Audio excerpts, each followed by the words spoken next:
Olá pessoal, tudo bem com vocês? Bem-vindos a mais uma aula de História. Eu sou a professora Zilmar e a sua aula favorita acaba de começar. E aí pessoal, tudo bem? Bom galera, hoje a aula tá muito interessante. Por quê? Porque hoje nós vamos falar sobre o período entre guerras e a crise de 1929, que é considerada a crise do capitalismo, pessoal. Vocês lembram, né, o que é capitalismo? Ah, com certeza lembram. Bom, nas últimas aulas, nós aprendemos sobre a Primeira Guerra, as causas da Primeira Guerra. Nós também vimos a Revolução Russa, que criou, que trouxe a União Soviética.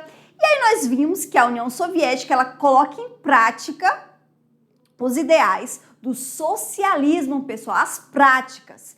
E na Primeira Guerra, ao final, surge uma nova potência mundial, que é os Estados Unidos. Por quê? Porque como a Europa está totalmente destruída pelos 4 anos de guerra, os Estados Unidos é quem ocupa agora o primeiro lugar. É o país mais rico e que produzia produtos para o mundo inteiro, pessoal, em escala global. Então a Inglaterra, ela perde o posto e quem assume é os Estados Unidos.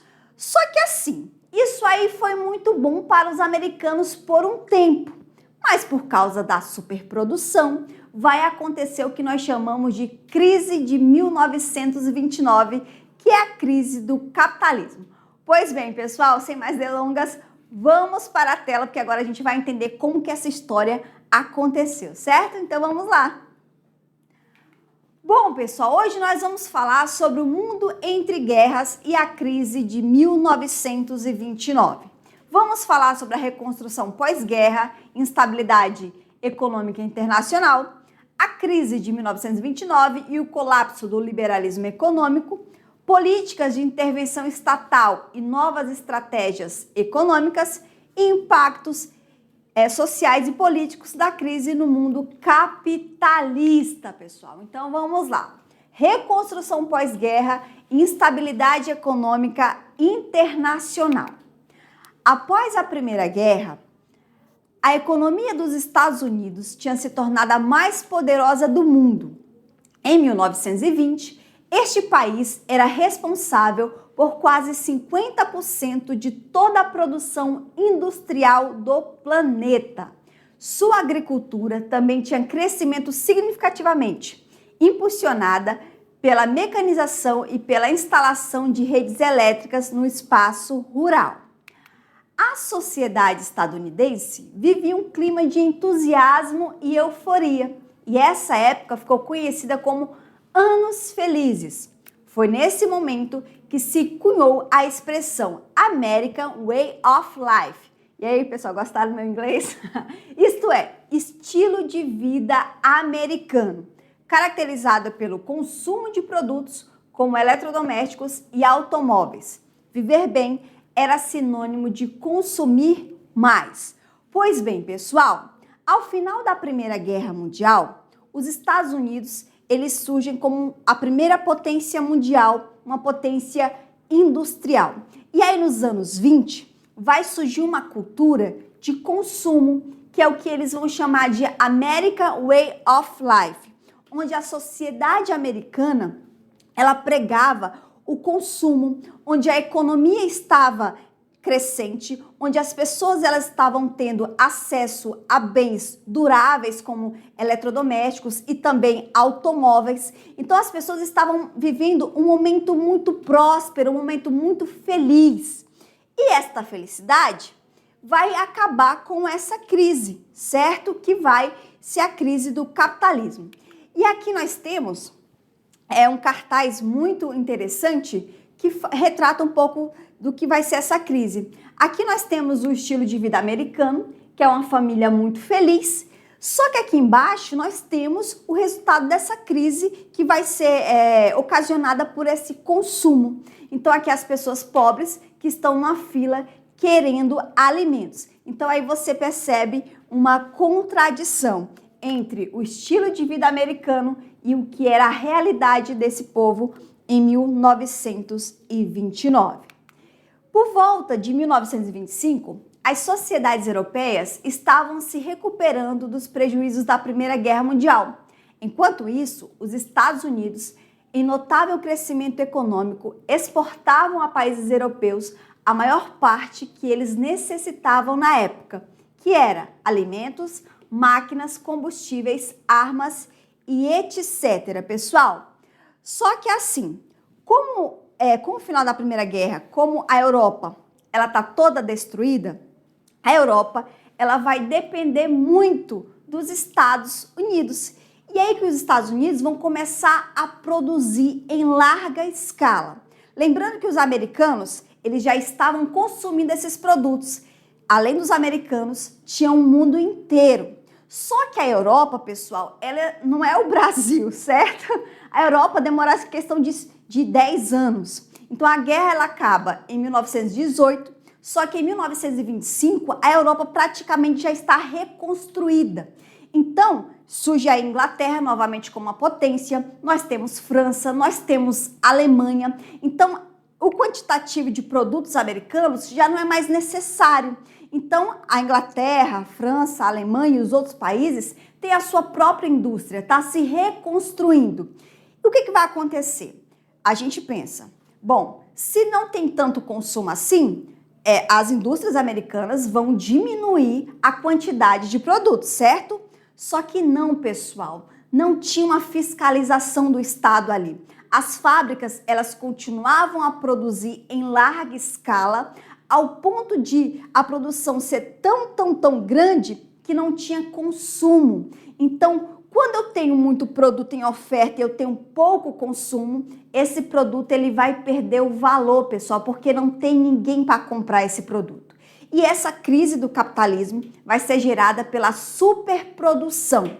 As indústrias vão produzir muito, só que não vai ter mercado consumidor, porque a maioria dos consumidores já tem eletrodomésticos, já tem os automóveis, e a Europa, que era dependente desses produtos, ela está se reconstruindo, já está comprando muito pouco. Só que na questão financeira, era para eles terem diminuído a produção, só que não, eles vão continuar a produzir, porque lembre-se, é o estilo de vida americano, é o consumismo. Quanto mais consumo você tem, mais, digamos, mais estabilizado, mais importante você se torna. E nesse período, dos anos 20 nos Estados Unidos, eram os anos loucos, porque as pessoas estavam consumindo demais, tinham um padrão de vida muito alto. E aquelas pessoas que não tinham um padrão de vida, ela também queria ter. Então, o que está acontecendo? Como na sociedade americana, a maioria das pessoas já tem acesso a esses bens, então a gente pode fazer o que para a gente ficar rico? A gente pode comprar ações. E essas pessoas mais ricas, digamos, os burgueses, eles começaram a comprar ações. E as pessoas que não tinham tantas condições assim, começaram o que também? Querer ter uma vida igual. E aí foram nos bancos, começaram a pedir empréstimos, mas os bancos, para ele te dar um empréstimo, ele quer o quê? Garantias, pessoal. E o que o pobre tem como garantia? Vamos lá. Ele vai ter que dar algum bem, alguma garantia. Que garantia é essa? A sua casa. Então, se você não pagar esse empréstimo, o banco vem e leva a sua casa. Pois bem, mas professora, por que as pessoas que não tinham tanto dinheiro assim pegavam esses empréstimos? Porque nesse tempo, pessoal, ações davam muito dinheiro. Então, as pessoas menos favorecidas, digamos assim, os trabalhadores, iam lá no banco, pegavam empréstimo, dava a sua casa como garantia e comprava ações. A ação estava valendo muito. Só que assim, metade da população estava fazendo a mesma coisa. Pessoal, isso não vai dar certo. Daqui a pouco volto para falar o que aconteceu com essas ações, certo? Vamos continuar. Bom, apesar dessa recuperação econômica, a era frágil e a Europa dependia muito dos investimentos e empréstimos dos Estados Unidos para se reconstruir. Essa dependência criou um sistema econômico instável. Quando o fluxo de capital americano começou a apresentar problemas, toda a economia mundial foi afetada. preparando o cenário para uma grande crise econômica. E aí é o que nós chamamos de crise de 29 e o colapso do liberalismo econômico. À medida que a recuperação da Europa avançava, especialmente a partir de 1925, a estrutura produtiva de seus países também se reorganizava. Os governos e empresários da Inglaterra, da Alemanha e da França procuraram modernizar rapidamente seu parque industrial. Adotaram também uma série de medidas protecionistas para reduzir as importações de produtos estadunidenses. Então, a Europa está se reconstruindo, não está mais dependente dos produtos americanos, estão comprando menos, mas os americanos estão produzindo muito. E não vai ter gente, não vai ter comprador para comprar esses produtos que vão perder o valor, pessoal.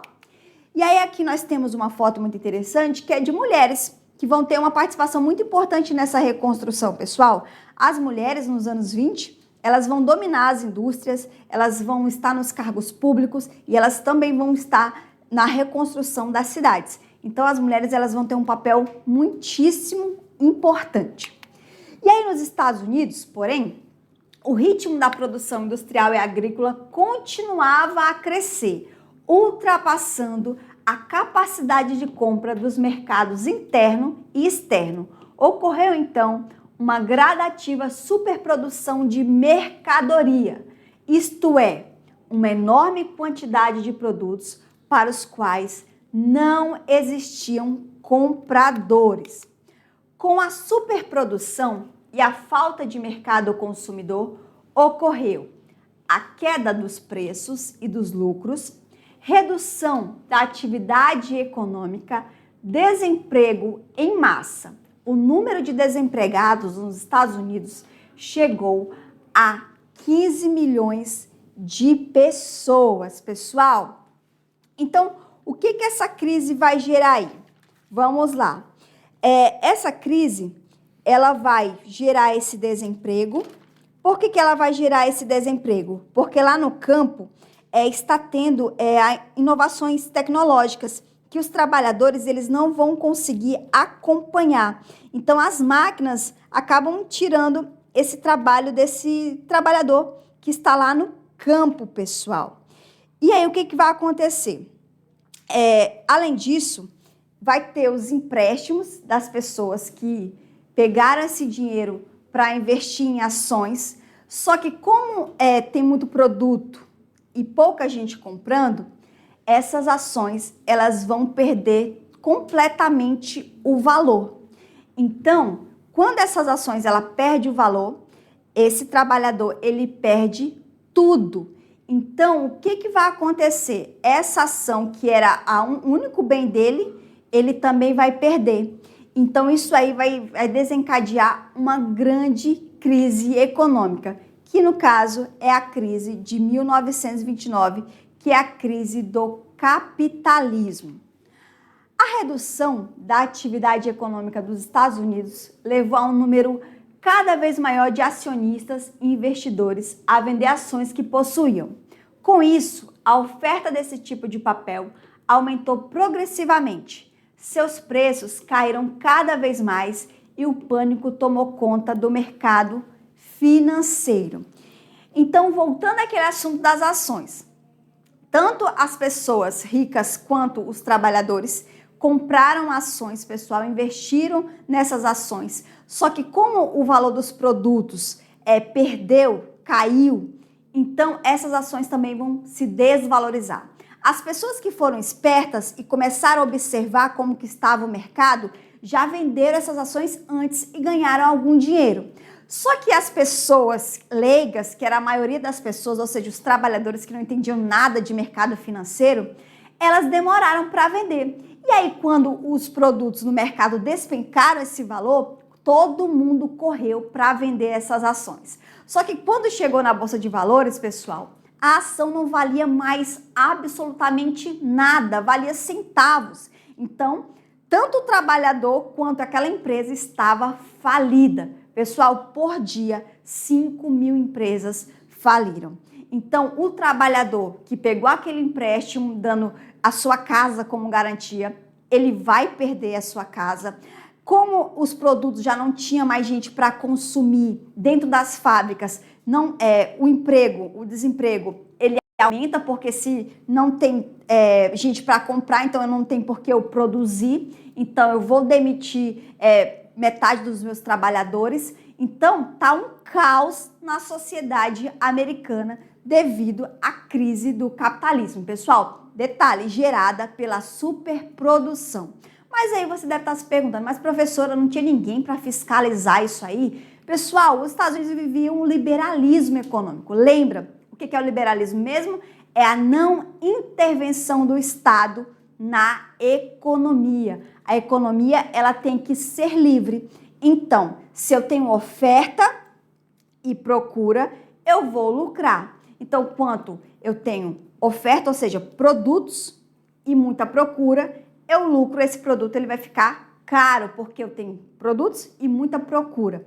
Agora, quando eu tenho muitos produtos e pouca procura, este produto ele vai ser desvalorizado, então não vai ter valor algum. Então é isso que vai acontecer em 1929, certo? Vamos continuar. Bom, aí aqui nós temos, pessoal, quando acontece essa crise, é importante falar que vai ter um movimento de solidariedade dos vizinhos, de pessoas que tinham uma condição melhor. E aqui nós temos uma fila que dava sopa, café e donuts grátis para os desempregados. Então, em 29, essas filas aqui era muito comum, porque as pessoas realmente não tinham de onde tirar, não tinham o que comer. E aí vai ser feito essas caridades, esses atos de caridade, onde as pessoas e também o governo entregava algum tipo de alimento. Detalhe, às vezes as pessoas iam para essa fila e ficavam o dia inteiro, mas não queria dizer que elas iam receber essa sopa, porque era muita gente, pessoal. Era 15 milhões de pessoas sem trabalho, certo? E aí no dia 29 de outubro de 1929, conhecido como Quinta-feira Negra, ocorreu a queda vertiginosa do valor de milhões de ações que eram negociadas na Bolsa de Valores de Nova York. Era a quebra do mercado financeiro, marco principal da crise econômica que afetava o país, levando inúmeras empresas e bancos à falência. Ou seja, a Bolsa de Valores quebrou. 5 mil empresas vão falir. As pessoas estão desempregadas. Além disso, não vai ter onde morar. Então, pessoal, o capitalismo está quebrado, está em crise total. E essa crise, ela vai se refletir aqui no Brasil também, pessoal. Aqui no Brasil, em 1929, a economia era muito dependente do café. E os Estados Unidos eram o maior comprador de café. Então, como os Estados Unidos ele já está em crise, está quebrado, os Estados Unidos não vai mais comprar este produto dos produtores do Brasil. Então, este café ele vai ficar amontoado aqui, não vai ter comprador para esse café. Mas aí você pensa, mas professor, é só entregar para a população esse café. Não, pessoal, não é isso. Não, isso não existe, tá? Porque isso aí vai causar uma inflação. Isso aí não existe.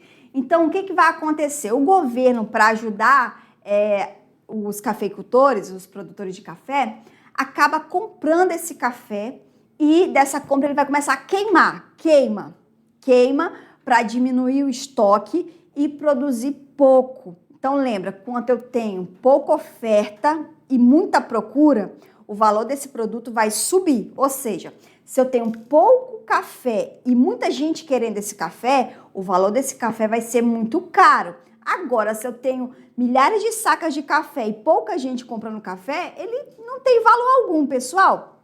Então, vai se refletir aqui no Brasil também. Mas aí você deve estar perguntando, mas professor, ninguém vai fazer nada? Todo mundo vai ver isso acontecer, ninguém vai fazer nada? O governo, cadê o governo? É agora que o governo vai entrar. Este momento representou uma forte crise do liberalismo econômico clássico, que defendia pouca intervenção do Estado na economia.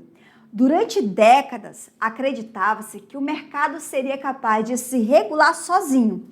No entanto, a crise demonstrou que o sistema econômico podia entrar em colapso sem atuação do governo. E aí nós vamos ter as políticas de intervenção estatal e novas estratégias econômicas. Antes de falar desse assunto aí, pessoal, eu quero que você volte a algumas aulas, principalmente na Revolução Russa de 1917. Vocês lembram que dessa revolução vai surgir a União Soviética, e a União Soviética, que é a união de países socialistas. Durante essa crise, a União Soviética ela não vai sentir absolutamente nada, pessoal. A União Soviética vai estar de boa. Por quê? Porque a economia não é capitalista, eles são socialistas, pessoal. Então, enquanto o mundo capitalista está desabando, está em crise, o socialismo está numa boa. A União Soviética está numa boa, está prosperando, está crescendo. E aí as pessoas que começam a observar a União Soviética, a sociedade em si, começam a perceber e pensar, vem cá, e se a gente fosse socialista também? Então, pessoal, com a crise de 1929, começa a se espalhar os ideais socialistas por todo o mundo. E aí é nessa hora que os capitalistas, o governo, vai ficar com medo. Por quê? Porque se o socialismo ele se espalha e ele é implantado, acabou, pessoal, tudo é do Estado e acaba a propriedade privada. Então, é durante essa crise que vai surgir o nosso próximo assunto, que é sobre os regimes totalitários, que são regimes que vão tentar de tudo para frear o avanço do socialismo. Porque o mundo agora está vivendo uma crise, as pessoas estão com fome, estão sem casa, estão sem trabalho, mas as pessoas lá da União Soviética, elas estão prosperando, elas têm casa, elas têm trabalho. Então, essas ideias, elas começam a amedrontar o mundo inteiro, certo? E aí é que o governo vai entrar. Por quê? Ele precisa entrar para ajudar o seu país e a sua sociedade. Lembrando que o governo agora, ele vai intervir na economia. Se antes a economia vivia de forma liberal, agora o governo vai intervir, ou seja, vai tentar ajudar a economia a se estabelecer, a se estabilizar novamente, pessoal. Por quê? Porque o socialismo está chegando aí e o socialismo jamais pode ser implantado no seu país, né, na sua nação. Vamos lá. Bom, pessoal, dito isto, vamos falar sobre as políticas de intervenção estatal e novas estratégias econômicas. Diante da gravidade da crise, vários governos passaram a adotar políticas de intervenção na economia. Uma das experiências mais conhecidas ocorreu nos Estados Unidos com o presidente Franklin Roosevelt, que criou o programa chamado New Deal. O que é o New Deal, pessoal? New Deal significa novo acordo, que é um conjunto de medidas que buscava estimular a economia e gerar empregos por meio de investimentos públicos. Você deve estar se perguntando, professora, se os Estados Unidos está em crise e essa crise ela se espalha por todo o mundo que é capitalista, por que o governo ele vai intervir para tentar ajudar a economia? Ele não quebrou também? Não, pessoal. Quem quebrou foi as empresas privadas, os bancos privados. O governo americano não estava quebrado. Só que o governo americano, por que ele não quebra? Porque ele não intervinha na economia. Ele recolhia impostos, ele investia em programas para gerar emprego. Então, o governo americano não vai estar quebrado, não. Quem está quebrado aí são as indústrias, é o capital privado dos Estados Unidos, certo? E é nesta hora que o governo vai intervir. Para quê? Para salvar a economia e salvar os empregos das pessoas através desse programa chamado New Deal, pessoal. O New Deal era um programa misto que procurava conciliar leis de mercado e o respeito pela iniciativa privada, com a intervenção do Estado em vários setores da economia. Então vamos lá, vamos ver no que o governo, no que no que esse carinha aqui, que é o Roosevelt, pessoal, que é o presidente dos Estados Unidos na época, e que implantou o New Deal. O que ele vai fazer? Vamos lá. Ele vai controlar o preço dos produtos, vai realizar diversas obras públicas, que gera obra pública como estradas, pontes, prédios, vai gerar emprego, vai gerar um salário, criação de um salário-desemprego. Pessoal, é nessa época do New Deal que vai ser implantado o salário mínimo. Não vai ser muita coisa, mas é melhor do que nada, né? E aí, além disso, também nós vamos ter o seguro-desemprego e o seguro social também, certo? E aí nós vamos ter a limitação dos preços e da produção, ou seja, o dono da fábrica, ele não vai mais poder colocar o preço que ele quiser no produto dele e nem produzir a quantidade que ele quiser. É o governo agora que vai dizer por quanto ele vai vender e a quantidade que ele vai produzir. Além disso, vai ter a fixação de salários mínimos e limitação de jornada de trabalho. Por quê? Por que essa limitação de jornada de trabalho? Porque eu limito um horário para um trabalhador e aí esse trabalhador ele sai e no lugar dele entra outro. Então isso aí gera também emprego, essa limitação de jornada de trabalho, pessoal. Essas políticas mostraram que o Estado poderia ter um papel importante na organização da economia. Muitos economistas passaram a defender que o governo deveria intervir para evitar crises profundas e proteger a população. Esse pensamento influenciou políticas econômicas em diversos países ao longo do século XX. Ao mesmo tempo, diferentes países adotaram estratégias econômicas próprias. Alguns governos reforçaram o protecionismo, ou seja, o que é protecionismo?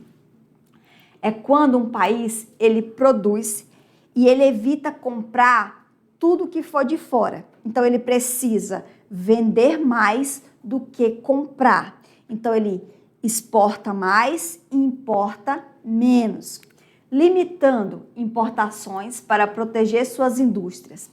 Outros buscaram fortalecer o mercado interno e ampliar o papel do Estado na economia.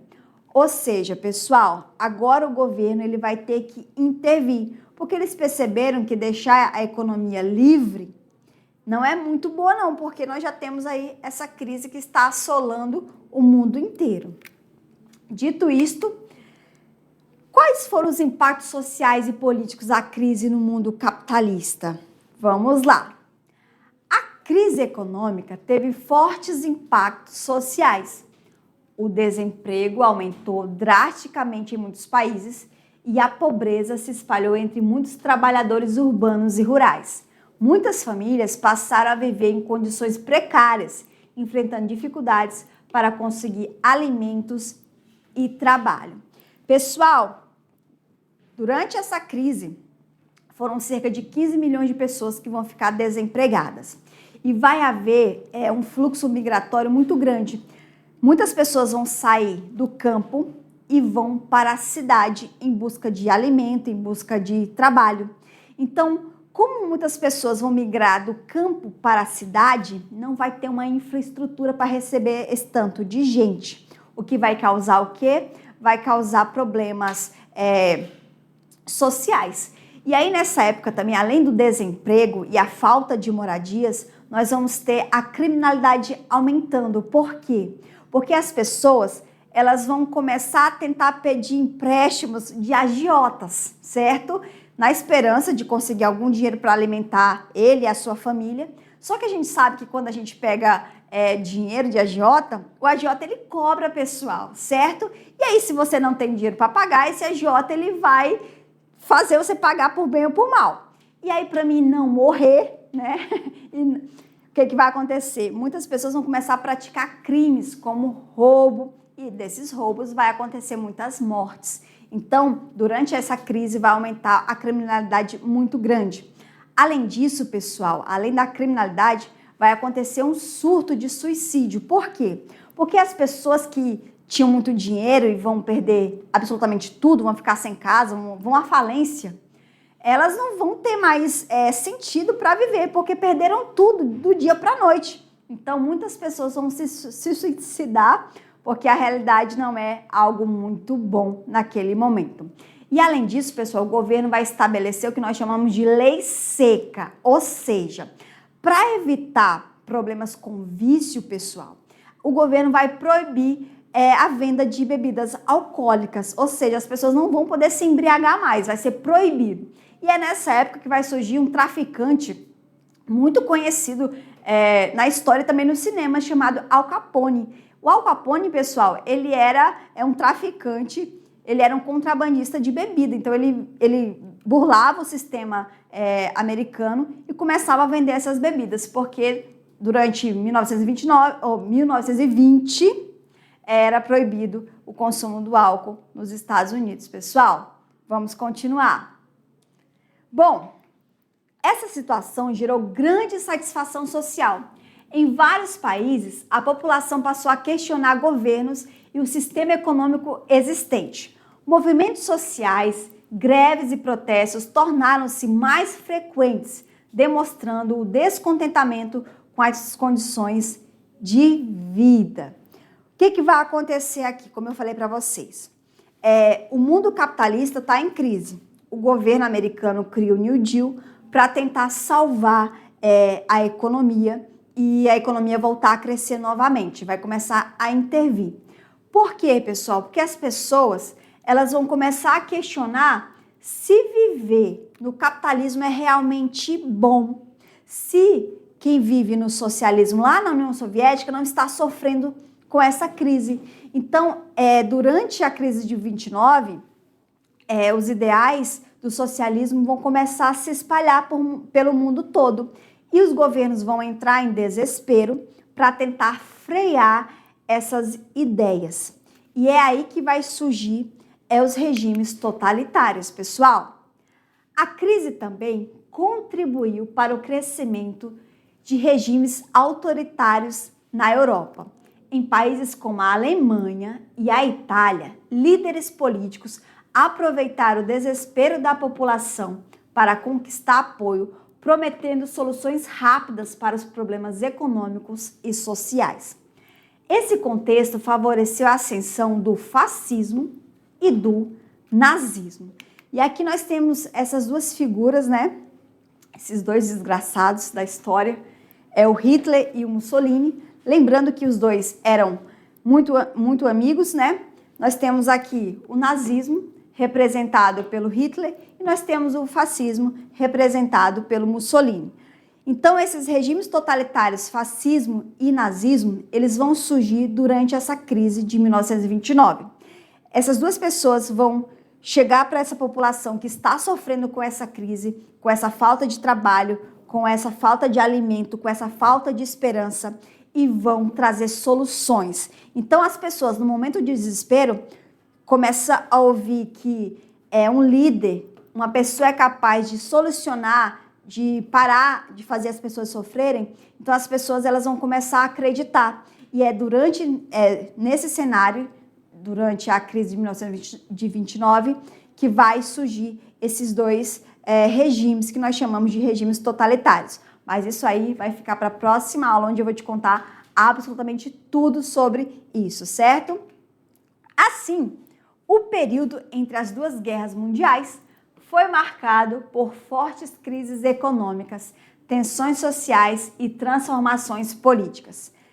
A instabilidade desse período ajudou a criar condições que levariam alguns anos depois ao início da Segunda Guerra Mundial.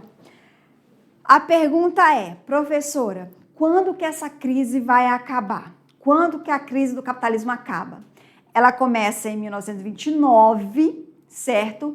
E vai acabar em 1939, pessoal, com o início da Segunda Guerra Mundial. Mas, professora, uma guerra mundial vai ajudar a salvar o capitalismo? Sim, pessoal, porque é durante a Segunda Guerra que os Estados Unidos vão começar a recuperar tudo que foi perdido.